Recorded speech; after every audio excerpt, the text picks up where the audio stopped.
Nos anos 70 e 80, a Coreia do Sul passou por um intenso crescimento econômico, mas também por um período de grande repressão social. O governo queria limpar as ruas e, com isso, milhares de pessoas sem teto, incluindo crianças, foram levadas à força para instituições como o Lar dos Irmãos.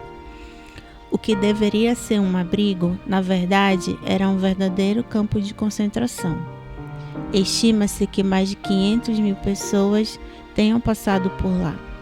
Tortura, abusos e até mortes eram comuns. Muitos nunca saíram com vida. O local era oficialmente tratado como um centro de bem-estar social pelo governo, entre os anos 70 e 88, mas na prática era como um centro de detenção e campo de concentração.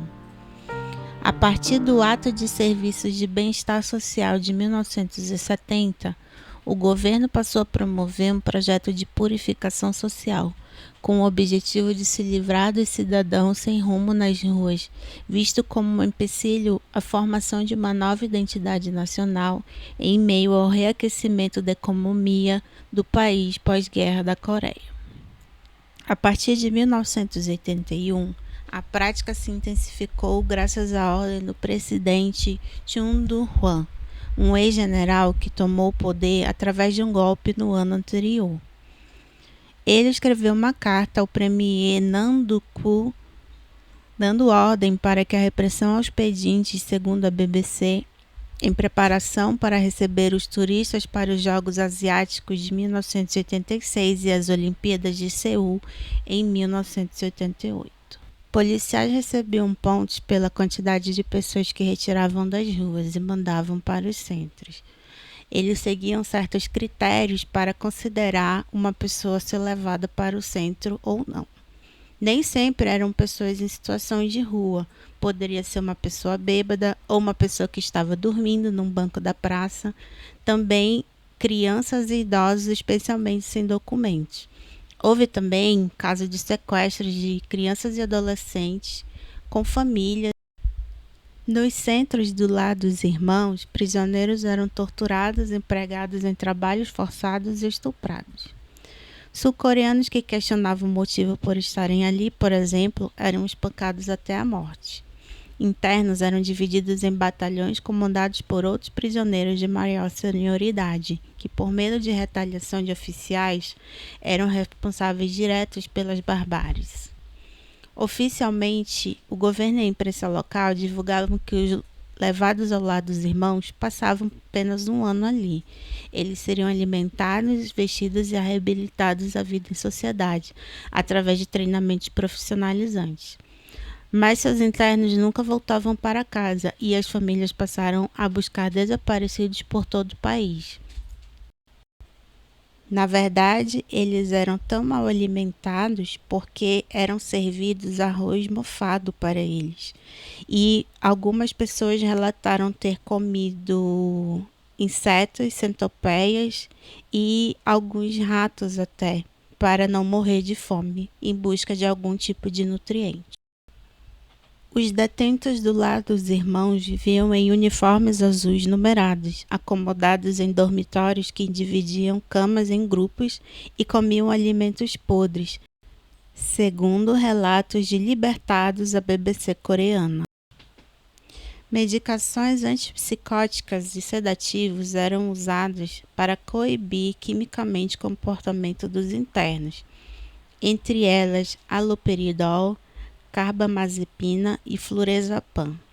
Cerca de 250 mil comprimidos foram comprados apenas em 1986.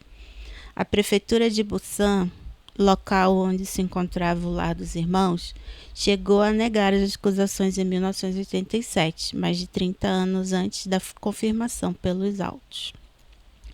Os horrores acabaram no final dos anos 80, após a fuga de 30 prisioneiros.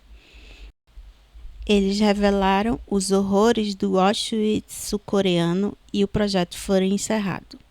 O diretor, que teria mantido um quarto de tortura dentro do Lar dos Irmãos, foi preso em 1987, mas recebeu uma pena curta sob pressão do governo militar. Ele morreu de causas naturais em 2016. e todo o dinheiro recebido como doações para o Lar dos Irmãos de instituições estrangeiras foi depositado em suas contas pessoais, que foram transferidas para a Austrália assim que ele foi solto e onde viveu uma vida normal até o dia de sua morte.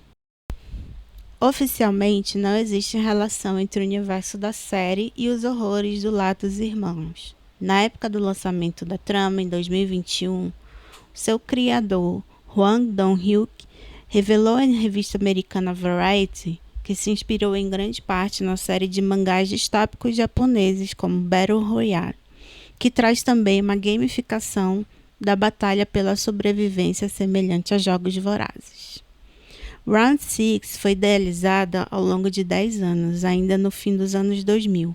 Incorporou elementos também de animes japoneses, além de outras histórias que o sul-coreano gostava de ler. Em Battle Royale, estudantes são obrigados a competir em jogos violentos por um regime totalitário. Em Liar Game, outra inspiração do autor, uma garota é envolvida em um torneio em que participantes precisam roubar dinheiro uns dos outros de qualquer forma.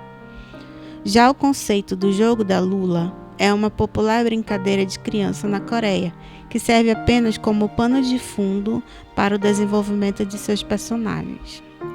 Ao jornal The Korean Times, ele explicou em 2021 que esses jogos infantis coreanos são simples e antigos, mas que viu o potencial de torná-los atraentes no mundo todo. Décadas depois, a Coreia do Sul ainda lida com as cicatrizes dessa tragédia. Muitos sobreviventes nunca receberam justiça, e Round 6, mesmo sendo uma obra de ficção, nos lembra de que, na realidade, a sociedade pode ser tão cruel quanto qualquer jogo mortal.